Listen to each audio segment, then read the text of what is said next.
Welcome everyone. JENPAS UG 2024 result date. JENPAS UG 2024 ক্যান্ডিডেটদের জন্য আজকের ভিডিও অত্যন্ত গুরুত্বপূর্ণ হতে চলেছে। এই মুহূর্তে তোমরা যারা যারা জেনপাস ইউজি 2024 বিএসসি নার্সিং, প্যারামেডিক্যাল এবং বিএইচ এর এন্ট্রান্স এক্সাম জেনপার ক্যান্ডিডেট রয়েছে, তোমাদের থেকে প্রচুর প্রশ্ন আসছে যে রেজাল্ট কবে বেরোবে।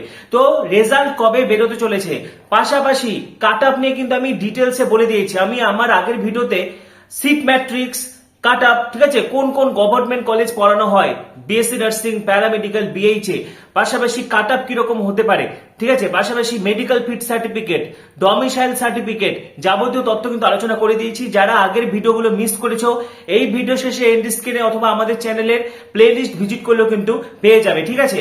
তো দেখো, জেনপাস ইউজি সংক্রান্ত গুরুত্বপূর্ণ তথ্য আজকে শেয়ার করবো। রেজাল্ট কবে বেরোতে পারে, পাশাপাশি কাউন্সিলিং প্রক্রিয়া সম্পর্কে কিন্তু একটা ধারণা দেবো। তার আগে বলছি, যারা যারা আমাদের চ্যানেলে নতুন ভিডিও দেখছো এখনই সাবস্ক্রাইব করো। JENPAS UG, BSc nursing, paramedical, BH এ সমস্ত আপডেট তোমরা এখানেই পাবে, সেই জন্য এখনই সাবস্ক্রাইব করো। পাশে থাকা বেল আইকনটি প্রেস করে দাও এবং ডেসক্রিপশনে দেখো আমাদের টেলিগ্রাম গ্রুপের লিংক দেওয়া রয়েছে, সেই লিংকে ক্লিক করে এখনই আমাদের গ্রুপে সরাসরি যুক্ত হয়ে যাও।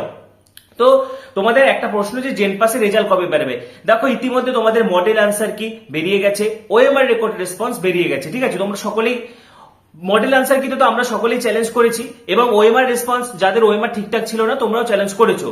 এবারে কি হবে, ডাব্লিউবিজেই ফাইনাল আনসার কি প্রকাশ করে দিবে। পুরো প্রসেসটা তোমরা জানো, অনেকবার আমি তোমাদেরকে বলে দিয়েছি। তো দেখো, ফাইনাল আনসার কি প্রকাশ করার দিনই বা পরের দিনই সম্ভবত রেজাল্ট বেরিয়ে যাবে, ঠিক আছে।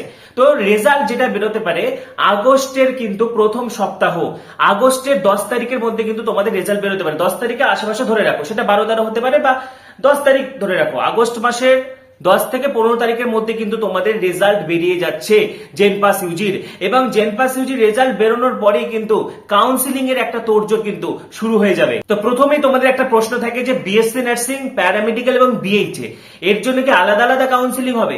তো দেখো, তোমাদেরকে আমি জানিয়ে রাখি, বিএসসি নার্সিং, প্যারামেডিক্যাল এবং বিএইচ এর জন্য আলাদা আলাদা কাউন্সিলিং হবে না, একটাই কাউন্সিলিং হবে। তোমাকে একবারই রেজিস্ট্রেশন করতে হবে, তোমাকে চয়েস ফিলিং করতে হবে, চয়েস থেকে সাজাতে হবে, ঠিক আছে। ধরো তুমি বিএইচ এ কোর্স করতে চাও, তাহলে বিএইচ এর কলেজগুলোকে আগে রাখবে, বা তোমার প্রথম টার্গেট বিএসসি নার্সিং, তাহলে বিএসসি নার্সিং এর যে গভর্নমেন্ট কলেজ, ঠিক আছে, বিএসসি নার্সিং পড়ানো হচ্ছে সেগুলো সব আগে রেখে দিলে। তারপরে তোমার মনে হচ্ছে আমি বিএসসি নার্সিং না পেলে প্যারামেডিক্যাল নিয়ে পড়বো, ঠিক আছে, প্যারামেডিক্যাল, তারপরে তুমি প্যারামেডিক্যালের কোর্সগুলো রাখলে, এইভাবে কলেজগুলো সাজাতে হবে। তো প্রথমে সবাইকে কাউন্সিলিং এর জন্য রেজিস্ট্রেশন করতে হবে, রেজিস্ট্রেশন করানো মাস্ট, ঠিক আছে। রেজাল্ট বেরোনোর পরেই কিন্তু কাউন্সিলিং এর তোড়জোড় শুরু হয়ে যাবে। ওভারঅল প্রসেসটা আমি তোমাদেরকে জানিয়ে রাখছি।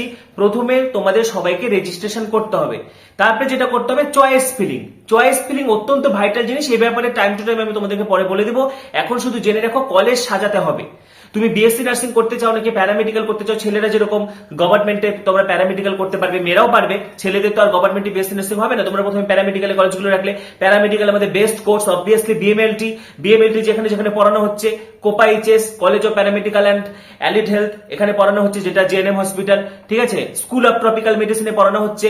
তো প্রথমে বিএমএলটি গুলো রাখলে এইভাবে, তারপরে যদি কারো ইচ্ছা হয় ওটিটি, তারপরে সিসিটি, তারপরে বা যদি কারো ইচ্ছা হয় তোমরা পারফিউশন টেকনোলজি, ফিজিওথেরাপি নিয়ে পড়বে, সেই অনুযায়ী কলেজ সাজাবে। এটা কমপ্লিটলি তোমার উপর ডিপেন্ড করছে। বা বিএসসি নার্সিং এর মধ্যেও যারা আরজি করে পড়তে চাও, কলকাতা মেডিকেলে পড়তে চাও, এসএসকেমে পড়তে চাও, সেই কলেজগুলো আগে রাখবে। যারা নিজেদের জেলার আশেপাশে পড়তে চাও, সেই জেলার কলেজগুলো আগে আগে রাখবে, ঠিক আছে। এইভাবে কলেজটা সাজাবে। এবারে তোমার র্যাঙ্কের ভিত্তিতে, তোমার যদি গভর্নমেন্ট কলেজ পাওয়ার মতো একটা র্যাঙ্ক থাকে, তুমি গভর্নমেন্ট কলেজ কিন্তু পাবেই পাবে, ঠিক আছে, গভর্নমেন্ট কলেজ পাওয়ার মতো র্যাঙ্ক থাকলে। এবং এবার তোমাকে একটা কলেজ অ্যালট করা হবে, ঠিক আছে। তো ফার্স্ট রাউন্ড তোমাদের 3টি রাউন্ডে কাউন্সিলিং হবে, অ্যালটমেন্ট, আপগ্রেডেশন, মপ আপ। এবার সেকেন্ড রাউন্ডটা কি আছে, আপগ্রেডেশন, ঠিক আছে। আপগ্রেডেশন রাউন্ডটা কি, দেখো তুমি কলেজ সাজিয়েছিলে, মনে করো 10টা কলেজ সাজিয়েছিলে। এবার তোমার সব থেকে ইচ্ছা কোনটা, 1 নাম্বার কলেজটা পাওয়ার, কিন্তু তুমি দেখলে তোমার 9 নাম্বার কলেজটা পড়েছে, ঠিক আছে। তাহলে তুমি 1 থেকে 8 নাম্বার কলেজ পেতে চাও, ঠিক আছে। ধরো তুমি এইভাবে 1 নম্বরে রেখেছিলে এসএসকেএম, 2 নম্বরে রেখেছিলে আরজি কর, 3 নম্বরে রেখেছিলে কলকাতা মেডিকেল, তোমার কলকাতা মেডিকেল এসেছে। এবার তুমি স্বাভাবিকভাবেই চাইবে যে যেহেতু তুমি 1 নম্বরে আরজি কর রেখেছো, 2 নম্বরে এসএসকেএম রেখেছো, বা 1 এসএসকেএম রেখেছো, 2 আরজি কর রেখেছো, তোমার 3 নম্বর কলেজটা এসেছে, তাহলে তুমি উপরের দিকের কলেজগুলো পেতে চাও, তাহলে সেক্ষেত্রে তোমাকে আপগ্রেডেশন ইয়েস করতে হবে, ঠিক আছে। তাহলে তুমি আপগ্রেডেশন ইয়েস করবে। বা তোমার যদি মনে হয় তুমি যে কলেজটা পেয়েছো সেখানেই থেকে যেতে চাও, তাহলে আপগ্রেডেশন নো করে অ্যাডমিশন নেবে। যদি তুমি 1 নম্বর চয়েসটা পেয়ে যাও, তাহলে তোমাকে আপগ্রেডেশন নো করে অ্যাডমিশন নিতে হবে, ঠিক আছে। বা ধরো তুমি 6টা কলেজ সাজিয়েছিলে, তুমি 6 নাম্বার চয়েসটা পেয়েছো, তুমি 1 থেকে 5 পর্যন্ত পেতে চাও, তাহলে তুমি আপগ্রেডেশন ইয়েস করবে। আর বা তোমার মনে হচ্ছে যে তুমি 4 বা 5 নম্বর কলেজটা পেয়েছো, তুমি সেখানেই থেকে যেতে চাও, তাহলে তুমি আপগ্রেডেশনও করতে পারো, ঠিক আছে। কিন্তু তুমি যদি উপরের দিকের কলেজগুলো পেতে চাও, তাহলে আপগ্রেডেশন ইয়েস করতে হবে, ঠিক আছে। আপগ্রেডেশন সবসময় উপরের দিকে হয়। তারপরে লাস্ট রাউন্ড কি রয়েছে, মপ আপ রাউন্ড, ঠিক আছে। অ্যালটমেন্ট রাউন্ড এবং আপগ্রেডেশনের পরে যে সিটগুলো বেঁচে যাবে সেগুলো নিয়ে মপ আপ রাউন্ড হবে। মপ আপ রাউন্ডে আবার নতুন করে চয়েস ফিলিং হবে, কিন্তু যারা আগের রাউন্ডগুলোতে অ্যাডমিশন নিয়ে নেবে তারা কিন্তু আর মপ আপ রাউন্ডে পার্টিসিপেট করতে পারবে না। এটা WBJEE বোর্ডের একটা নিয়ম রয়েছে, যারা আগের রাউন্ডগুলোতে ভর্তি হয়ে যাবে তারা আর মপ আপ রাউন্ডে পার্টিসিপেট করতে পারবে না। এবারে খুব ভাইটাল জিনিস দেখো, ফার্স্ট রাউন্ডে যদি তোমার ডকুমেন্টস এর গন্ডগোল থাকে, তাহলে সেক্ষেত্রে ধরো তুমি ইডব্লিউ শো করতে পারলে না বা SC সার্টিফিকেট দেখাতে পারলে না, তাহলে সেক্ষেত্রে কিন্তু তোমাদের হচ্ছে তোমাকে জেনারেলে কনভার্ট করে দেওয়া হবে। কিন্তু ফার্স্ট রাউন্ডে ভুলেও প্রাইভেট কলেজ রাখবে না, কারণ প্রাইভেট কলেজ রেখে বিগত বছরগুলোতে অনেকে নানা রকম অসুবিধার সম্মুখীন হয়েছিল। কারণ প্রাইভেট কলেজগুলো কিন্তু ফোর্স করে, তারা ভেরিফিকেশন করে দিতে চায় না, তারা ডাইরেক্ট অ্যাডমিশন নিয়ে নেয়, ঠিক আছে। তারা ভয় দেখায় যে অ্যাডমিশন নিতে হবে, এরকম নানা রকম প্রবলেম হয়।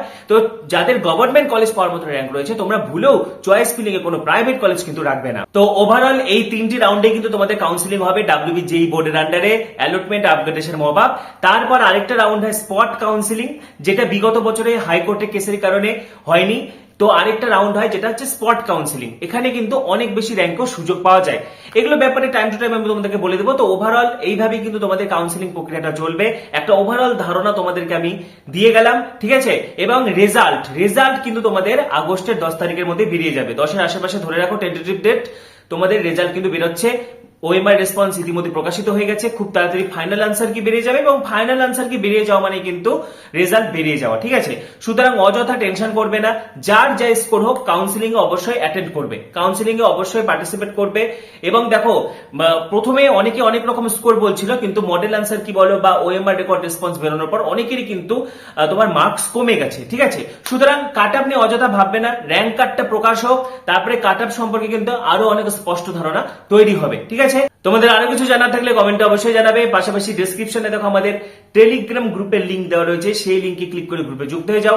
পাশাপাশি জেনপাস UG 2024 সংক্রান্ত পরবর্তী ভিডিওগুলির জন্য এখনই সাবস্ক্রাইব করো, পাশে থাকা বেল আইকনটা অবশ্যই প্রেস করো এবং ভিডিওটি প্রচুর শেয়ার করে দাও। সবাইকে অসংখ্য ধন্যবাদ।